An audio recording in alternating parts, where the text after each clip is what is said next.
स्वाद में कड़वे होते हैं, ये स्वाद में खट्टे होते हैं।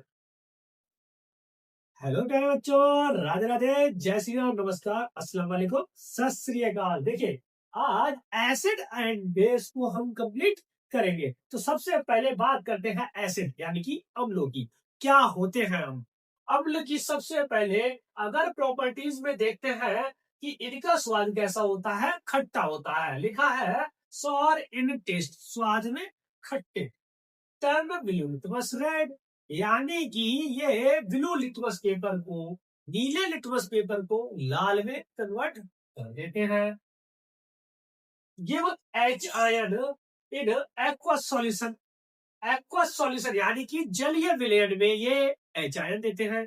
अब आप कहेंगे कि सर एक्वस सॉल्यूशन क्या होता है? एक्वस सॉल्यूशन मींस कि एसिड को अगर हम वाटर में घोल दें, डिसॉल्व कर दें, तो जो सॉल्यूशन हमें प्राप्त होता है उसी को एक्वस सॉल्यूशन यानी कि जलीय विलयन कहते हैं। यानी कि अगर इसके जलीय विलयन में देखा जाए तो एच आयन, हाइड्रोजन आयन आपको मिलेंगे। अगला है एक्वस सॉल्यूशन कंडक्ट इलेक्ट्रिसिटी। जो एक्वस सॉल्यूशन हमारा प्राप्त होगा वो विद्युत का सुचालक होगा, उसमें इलेक्ट्रिसिटी आराम से प्रवाहित हो जाएगी, फ्लो कर जाएगी। बात करें अगले पॉइंट की, अगला पॉइंट है pH is less than 7। PH value जो होती है इसकी 7 से कम होती है। पीएच वैल्यू की फुल फॉर्म होती है पोटेंज ऑफ हाइड्रोजन, या हम कह सकते हैं पावर ऑफ हाइड्रोजन। अब क्या होती है, इसका क्या यूज होता है, ये सारा का सारा हम आपको सिखाएंगे, लेकिन आज भी इसका अगले लेक्चर।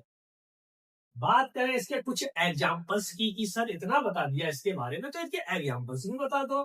तो कुछ स्ट्रॉन्ग एसिड्स होते हैं जैसे कि HCl hydrochloric acid, H2SO4 sulphuric acid, HNO3 nitric acid. ये कुछ आपके एग्जाम्पल हमारे स्ट्रॉन्ग एसिड के हैं। बात करें वीक एसिड्स की, वीक एसिड में आपका acetic acid, formic acid, oxalic acid, citric acid, lactic acid और भी कई सारे एसिड हैं जो कि वीक एसिड में आते हैं। अब बात करते हैं बेसिस यानी कि क्षारक की। क्या होते हैं क्षारक? इनकी भी प्रॉपर्टीज देखते हैं। बिटर इन टेस्ट यानी कि स्वाद में कड़वे होते हैं, ये स्वाद में खट्टे होते हैं। टर्न रेड लिटमस ब्लू यानी कि ये लाल लिटमस को नीले में कन्वर्ट करते हैं। ये क्या करते थे? ब्लू लिटमस को रेड में कन्वर्ट करते थे, ये रेड को ब्लू में करते हैं। दोनों का सिर्फ opposite. Give H ion in aqueous solution, acids की ये क्या करते हैं? बेसिस को एच आयन देते हैं। अगला है एक्वस सॉल्यूशन ऑफ, ठीक है, एक्वस सॉल्यूशन कंडक्ट इलेक्ट्रिसिटी, यानी कि जो बेसिस के एक्वस सॉल्यूशन होते हैं वो इलेक्ट्रिसिटी के गुड कंडक्टर होते हैं, यानी कि इनमें इलेक्ट्रिसिटी अच्छी तरह से फ्लो हो जाती है। पीएच की वैल्यू की बात करें, पोटेंशियल ऑफ हाइड्रोजन या पावर ऑफ हाइड्रोजन, इनकी होती है लेस देन 7, इनकी उससे ठीक अपोजिट ग्रेटर देन 7। ठीक, इनको अगर हम बात करें इनका टच, इनको अगर हम टच करके देखेंगे, फील करेंगे तो कैसे होते हैं? सोपी इन टच, तो यानी कि स्पर्श करने में साबुन के जैसे चिकने होते हैं। साबुन कैसा होता है? चिकना। तो ये भी कैसे होते हैं? चिकने। अब इनके examples, strong bases, NaOH sodium hydroxide, KOH potassium hydroxide, CaOH का होल ट्वाइस कैल्शियम हाइड्रोक्साइड, इसके एग्जाम्पल है स्ट्रॉन्ग बेसिस के। बात करते हैं वीक बेसिस, दुर्बल क्षारक। दुर्बल क्षारक में हमारा NH4OH अमोनियम हाइड्रोक्साइड रहेगा। ये आपके बेसिस हैं। अब ये कहो सर, क्या सभी जो बेसिस होते हैं ये पानी में डिजॉल्व हो जाते हैं? ऐसा नहीं होता है।